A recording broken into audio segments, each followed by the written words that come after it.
ఈరోజు వచ్చి మునక్కాయ వంకాయ కూర. వంకాయ లేదు కదా మా ఇంట్లో? లేదు. మామిడికాయ అయితే ఉంది కదా. మామిడికాయ మునక్కాయ పులుసు చేస్తా. మునక్కాయ, మామిడికాయ, వంకాయ పులుసుకి ఏమేమి కావాలో చూడండి ఒకసారి. అన్నీ చెప్తాను నీట్గా. మా అమ్మ తెల్లగడ్డలు వేసుకోవాలి,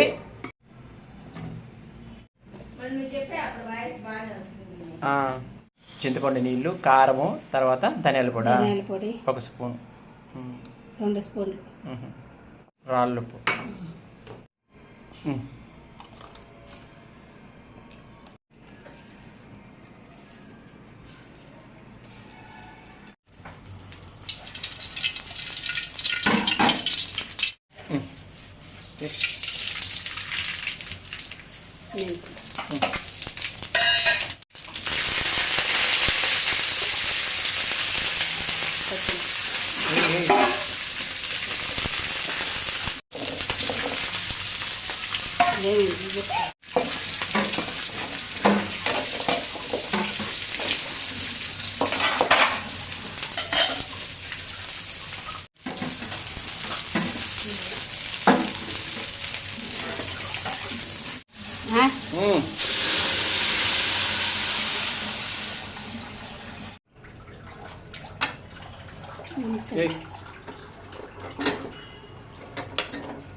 బాగా